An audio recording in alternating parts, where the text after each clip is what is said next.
99%, se não mais, das pessoas que falam defenda o SUS estão falando de, bom, e é assim que os pobres vão ter acesso à saúde.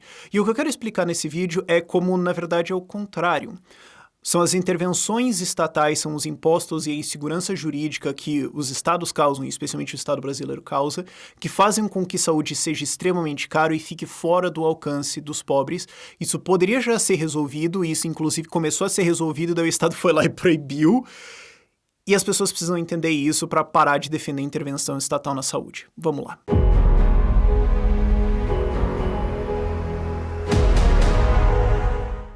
E assim, eu tô dizendo no contexto de dar saúde para os pobres porque em extremamente poucas vezes eu vi alguém que seriamente tentou argumentar que o SUS é melhor do que a rede privada de saúde.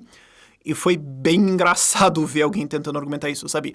Mesmo quem é mais esquerda, quem fala mais fortemente defende o SUS, ainda assim concede que o SUS é extremamente problemático, para dizer o mínimo. Mas o argumento deles é geralmente, se não fosse isso, então os pobres não teriam nada e morreriam, e o seguro de saúde é muito caro e não tem como resolver isso, e vocês querem privatizar esse sistema e cobrar malucamente aqui. Quase sempre, eu ia falar geralmente, mas quase sempre é isso. E em cima disso tem muita gente que ainda cai naquele argumento de que os Estados Unidos são um exemplo de livre mercado na saúde, o que realmente não é.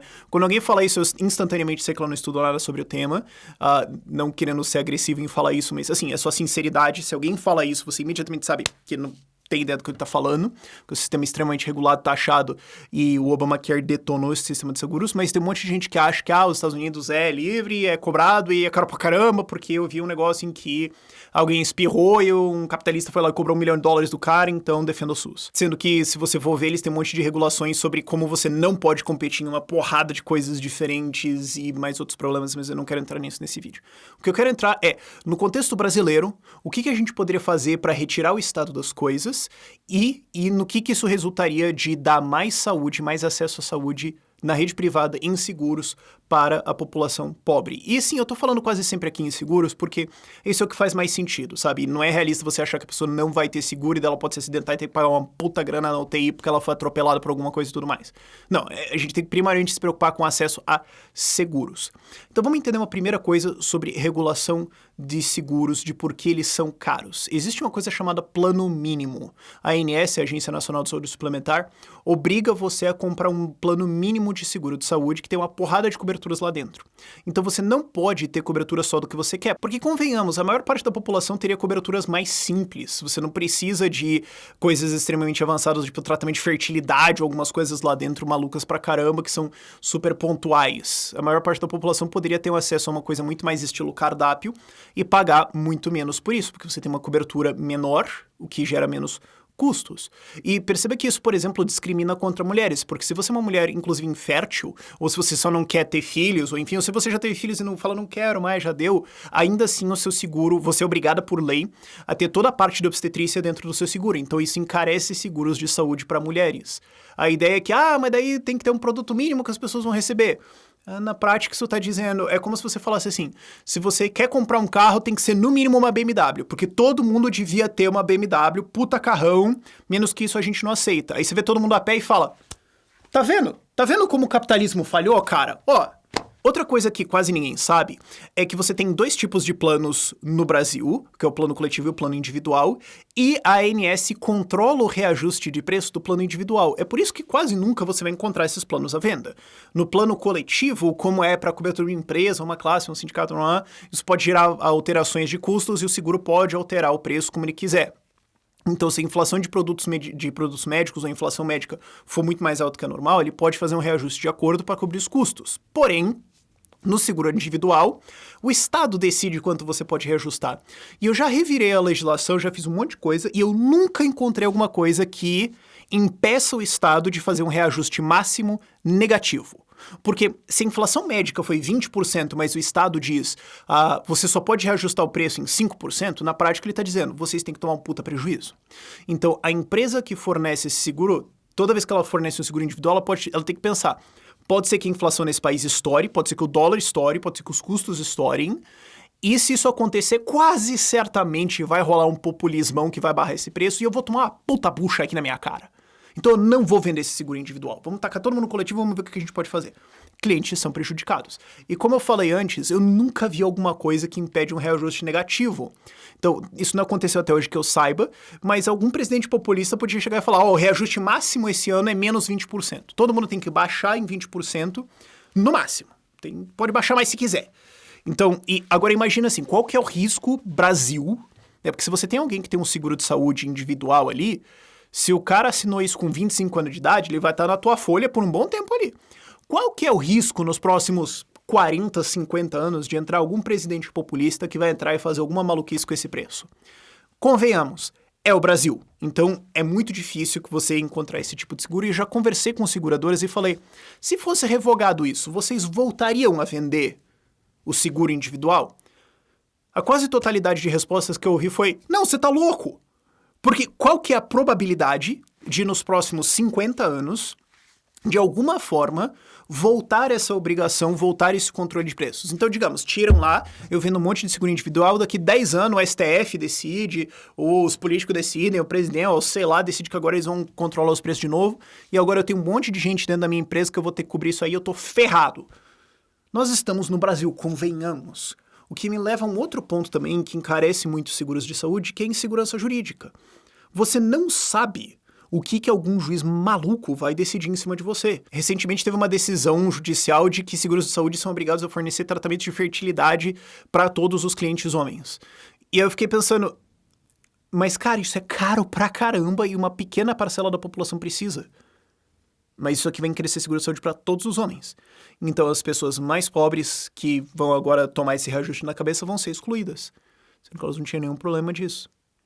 Qual é a probabilidade de alguma decisão jurídica maluca criar gigantescos custos para seguros de saúde no Brasil, conhecendo a cabeça de como os juízes são no Brasil? Então assim, é um mercado que você pensaria assim, se você tivesse aí 100 milhões de reais, você tem na tua conta, você fala, porra, vou abrir uma empresona aqui. Você já saiu do Brasil, eu sei, você nem deixou eu terminar a pergunta, mas você, entre as possíveis empresas que você abriria uma empresa de seguro de saúde no Brasil? Você escolheria atuar numa área tão difícil, tão regulada e com tanto risco populista e jurídico em cima? Não é à toa que o número de empresas seguradoras no Brasil vem despencando nas últimas décadas. Não é à toa que é normal você ver falências. É simplesmente uma indústria ruim pra caramba de estar. Isso não é uma culpa da saúde ou do capitalismo, isso é uma culpa de intervenção estatal em cima. O que me leva a outra coisa óbvia que tá ali dentro, que é imposto. Se a gente só levar em conta todas as coisas que eu falei até agora, você já pensa, cara, dava pra dar uma queda no preço bem legal aí do seguro de saúde, se eu só pudesse escolher as coisas. Será que a gente conseguiria ter um seguro de 50 por mês? 100zão? Poderia ser interessante. Mas agora para pensar quanto de imposto só puramente tem embutido nisso. Porque, primeiro, você tem um imposto que você paga no contrato do serviço, no contrato de serviço, de seguros e tudo mais. Depois tem um imposto que a empresa paga. Porque é uma empresa, ela vai ter lucro, tem todos os impostos internos e tudo mais. Depois tem um imposto que ela paga para os prestadores de serviços. Então as empresas, hospitais, clínicas que estão prestando serviços ou médicos, que também pagam impostos. E depois tem os impostos dos insumos que eles compram. Desde coisas super simples até todos os remédios e equipamentos mais complexos que pagam uma carreta de imposto. E depois tem os impostos que as fábricas que fazem isso pagam. Sem contar toda a insegurança jurídica e maluquice tributária que existe no Brasil em cima. Qual é o tamanho disso? Eu não sei. Ninguém realmente sabe. Porque o sistema tributário no Brasil, fora ser grande, é maluco. Agora, vamos fazer equipamento? Cara, isso aqui é indústria. Como é que é ter uma indústria no Brasil? Inferno. Bom, então se você está produzindo equipamento médico, não vai mudar. Tudo isso encarece os produtos, os insumos, tudo que você vai usar na sua vida e faz com que saúde seja mais cara. Isso para não falar na idiotice óbvia de existir imposto em remédio. Gente, se imposto é... Você bota imposto na cachaça para o pessoal beber menos e bota imposto no cigarro para o pessoal fumar menos, por que você taxa remédio? Sabe, é um negócio tão simples e tão básico que você fala assim, você entende que se você taxa alguma coisa, isso vai ser menos consumido, certo? Certo. Então por que você está taxando uma coisa para salvar vidas? É uma reforma da Previdência disfarçada? Eu não estou entendendo. E entrando muito mais em medicina de ponta, não em um atendimento do postinho, ou você está com uma febre, alguma coisa assim, mas entrando mais em desenvolvimento, você tem o fato de que inovar no Brasil é um porre desgraçado. Eu sempre gosto de citar o exemplo de uma empresa que eu não posso falar, que fez um produto que eu não posso falar, que estava tentando conseguir uma regulação e uma papelada para poder ser usado, era um teste, um exame muito massa que ia mudar a vida de milhões de pessoas, e que ele não tinha todas as papeladas ainda porque ele era muito eficiente, ele conseguia fazer um diagnóstico muito preciso, muito barato, isso ia tirar o emprego de alguns médicos, então por isso existia um lobby pesado para esse equipamento nunca funcionar. Então quando eu entendi isso, eu falei pro cara, eu quero contar essa história. Ele falou para mim, não faça isso! Porque já estão me caçando para acabar com a minha empresa, como é agora. Se isso aqui chamar mais atenção, vão deletar a minha empresa. E aí não só vou ficar desempregado e minhas crianças não vão ter o que comer, todas as pessoas que podem ser atendidas por isso aqui, que eu tô tentando aprovar e conseguir toda a papelada há anos, na maciota, no quietinho aqui, todas as pessoas que poderiam ser beneficiadas por isso, vão se fuder. Então, por favor, nunca conte pra alguém o que eu faço ou quem eu sou até eu conseguir toda essa papelada. E depois disso eu ainda não sei. Inclusive, se tem uma coisa no Brasil que é garantido que você vai ter uma grande dificuldade de fazer, é mudar um mercado. Porque quem tá nesse mercado, em uma alta porcentagem dos casos, muito mais de 50%, vai falar, não, Estado, o cara aqui, proibir esse negócio. Certo? A gente viu isso no Uber, a gente viu isso agora com a Buzzer, a Forbus, que agora estão querendo passar aquele PL 3819, que inclusive tá indo pra melada aí, não tá dando muito certo o negócio. A gente fez o tuitaço, ajudou a dar uma segurada. Mas tem um projeto de lei feito por senadores que têm empresas de ônibus para proibir aplicativos de empresa de ônibus. Pra basicamente dizer assim, você não pode competir comigo. Você quer irritar alguém no Brasil? Entre em competição, cara. O cara vai... É muita alta chance do cara ir lá chorar no Estado. Então toda vez que alguém tenta inovar em algum equipamento, remédio, serviço, etc., vai aparecer alguém do Estado falando, escuta aqui, você acha que você é quem, ô? Para com essa porra aí. Como assim, ô? Tratando gente aí, baixando custo? Não é assim que se faz, não. Você não entendeu. Quer um exemplo disso? Clínicas populares. Clínicas populares começaram a crescer muito de 2012, 13 para frente, até que chegou os conselhos e chegou o Estado e falou, não, como assim? Você está fazendo atendimento, clínica geral aqui, mais exame especialista e tudo mais, numa loja só, num dia só, custa aí 100, 200 reais, mas é muito mais barato isso do que ficar pagando um monte de passagem de ônibus diferente para ir pro hospital, SUS, etc, ficar esperando, e mais o custo que você vai ter de almoço, onde você vai deixar as crianças. É mais barato pagar esse negócio resolver em um dia, né? Os dias que você vai perder de trabalho, ou procurando trabalho. É mais barato pagar isso e tal, e tá cheio, porque de fato, encheu, gente. Esse negócio cresceu, que é uma desgraça, e atendendo um público carente, um público pobre. Tava funcionando. Aí o Estado e conselhos chegaram lá e falaram, chega desse negócio. Não pode fazer publicidade, não pode fazer desconto, não pode fazer programa de fidelidade, não pode fazer isso, não pode fazer aquilo, tá aqui mais uns custos, tal. Não tinha vítima, não tinha problema. Tinha nada de errado acontecendo. Inclusive esse era o problema. O problema é que tava funcionando. E daí o pessoal se incomodou e foi lá atrapalhar o negócio. Qualquer pessoa que inova no Brasil vai sofrer isso. Então assim, quero fazer um negócio que vai fazer um novo exame, um novo tratamento, ou alguma coisa assim, um novo equipamento, alguma coisa. Especialmente se vai simplificar coisas que alguém tem que fazer manualmente, se vai acabar com empregos ou derrubar custos pra caramba. Especialmente se já tem alguma empresa estabelecida que vai tomar concorrência. Aí vai ser difícil. É Brasil, gente. A minha proposta é, tira tudo isso. Sabe, eu acho difícil alguém... exceto alguém muito de esquerda, discordar com o que eu falei aqui. Deveria ter imposto em remédios ou equipamentos médicos ou dentro do seguro de saúde e tudo mais? Faz sentido isso? Faz sentido a gente obrigar mulheres que não querem ter filhos ou que já tiveram filhos que ela não quer ter mais a ficar pagando um monte de coisa? Faz sentido obrigar um monte de gente a ter um monte de atendimento de cobertura que eles não querem e que eles não vão realisticamente usar? Faz sentido esse tipo de coisa? Faz sentido ficar proibindo competição e inovação no setor? Todas essas coisas poderiam ser retiradas, e elas existem ou para pagar uma mamata de alguma coisa, ou roubar você via impostos, ou porque não se gosta da ideia de competição ou de inovação, ou é porque é para proteger algum setor econômico no que eu chamo de estado de bem-estar empresarial. A ideia de ficar deixando os setorizinhos tudo bem, bonitinho, não pode ter competição, ele tem o direito de nunca ter que se incomodar. Eu duvido alguém chegar, fora, sei lá, muito maluco das ideias, chegar e falar, não, tem que ter isso aí mesmo. Todas essas coisas poderiam ser retiradas e isso baratearia seguros de saúde pesadamente para a população em geral. Mas ainda tem os miseráveis. Cara, note que você já recuou bastante. Porque a gente poderia facilmente baixar um seguro para 50, 100 reais por mês nisso. O que tá ao alcance de muita gente no Brasil. Muita gente ia priorizar isso. Ah, o salário médio no Brasil é R$2.200 e tudo mais. Tá, então a gente tá falando assim que no mínimo metade ou 2/3 da população já conseguiria acompanhar, conseguiria pagar isso. Ah, mas e tratamentos mais complexos, tratamentos de ponta? Como eu falei lá, se a gente libera mais inovação, se a gente libera muito mais competição, tudo isso vai cair de preço também. Não vai ser imediatamente, demora um tempo, mas poderia acontecer. E se a gente não tivesse estourado com essa porcaria ao longo dos últimos 30, 40 anos, já estaria feito.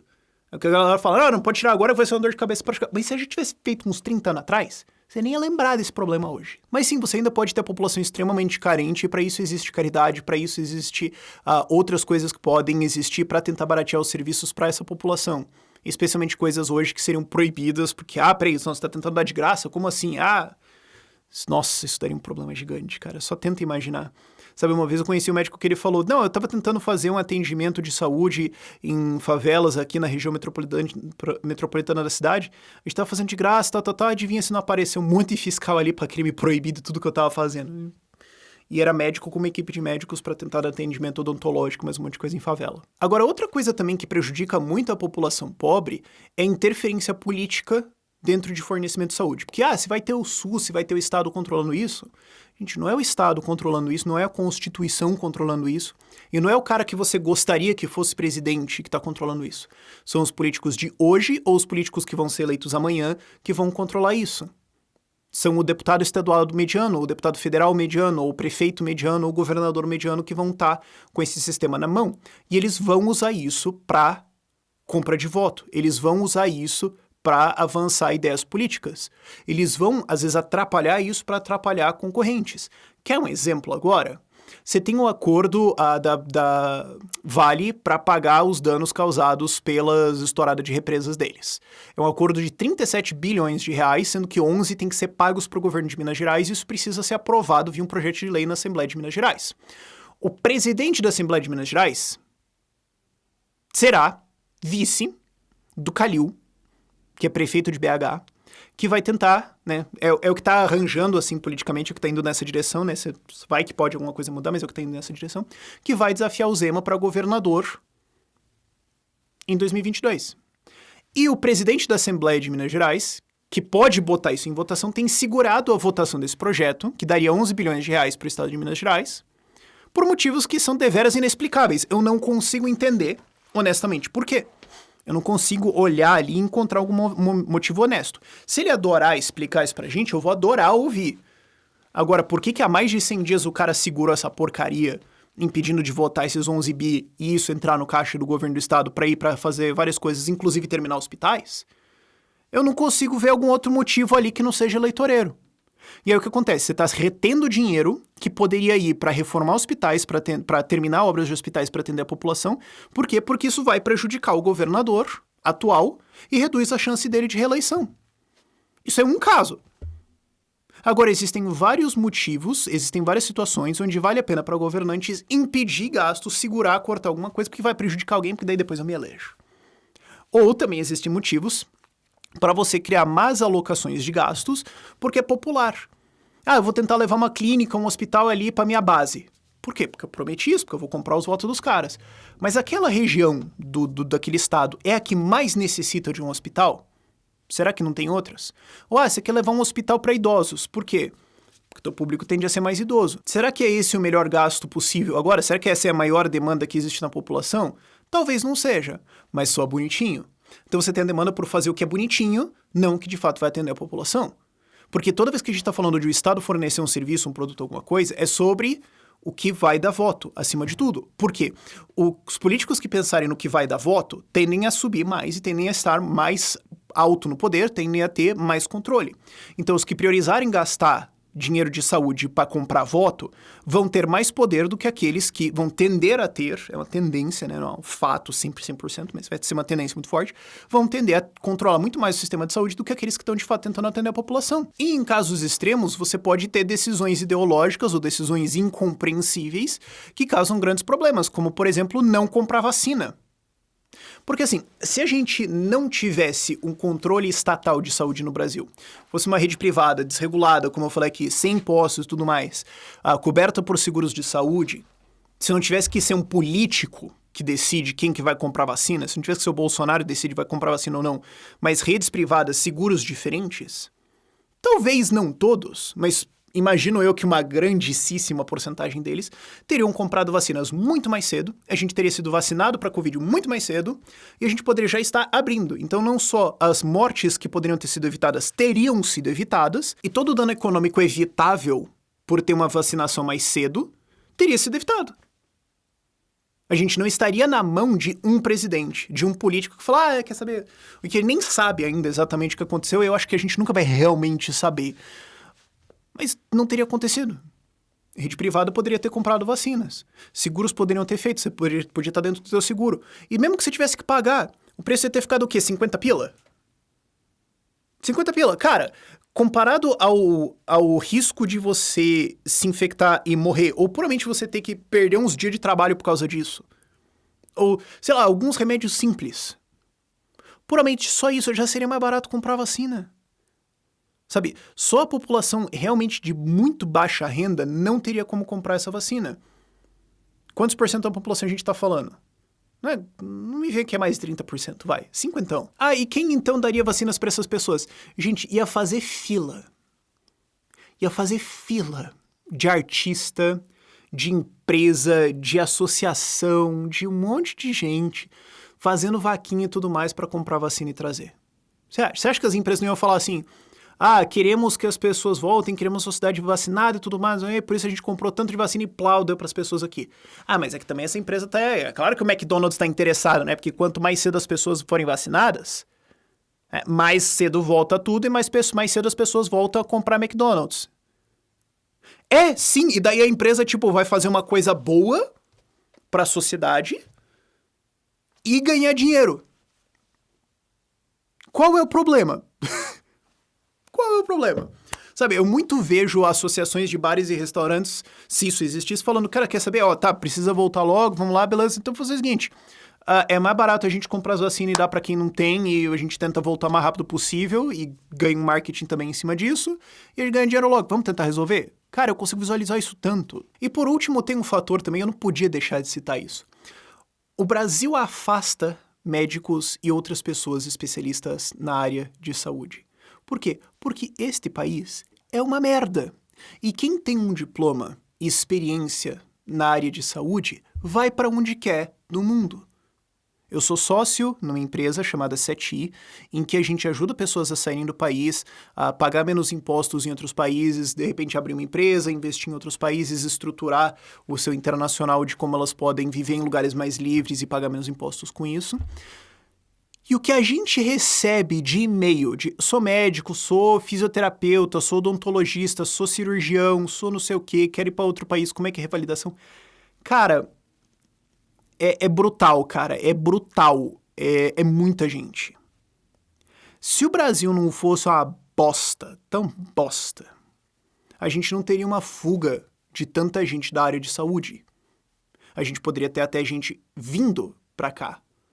Se você entende oferta e demanda básica, mais médicos, mais pessoas da área de saúde fornecendo serviços, menores custos. Pensa na maluquice. O cara paga uma rinca de imposto. Ele toma tabela de imposto defasada em 50 séculos. Tá pagando imposto de renda, paga imposto de consumo e um monte de coisa. Paga imposto no remédio. Aí isso vai lá para financiar uma universidade pública. Aí alguém vai lá, passa na universidade... faz o curso de medicina, estuda tudo com dinheiro do pagador de impostos disso, pega o diploma e vai embora do Brasil. Então o pobre no Brasil paga imposto para treinar um médico que vai embora atender alguém na Dinamarca. É isso que o Brasil tá fazendo. E assim, o errado aí não é o médico, eu não tô culpando o cara que fez isso. Ele tá usando o sistema e ele provavelmente também pagou a renca de imposto ele mesmo. O criminoso, o vilão dessa história aqui é essa porcaria de sistema e quem defende isso. E quem acha que é isso que é o jeito que tem que resolver. E quem defende todos os atrasos de Brasil que fazem com que todo mundo que possa dar no pé, dê no pé instantaneamente desse país. E assim, mesmo que você fale pra mim, mas Rafael, eu ainda acho que tem que ter um SUS pros super miseráveis.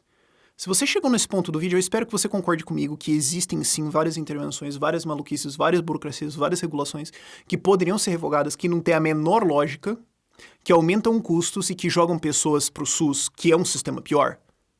E você concorda comigo também que isso significa que um monte de gente morreu desnecessariamente e vai continuar morrendo só por causa dessas burocracias e impostos?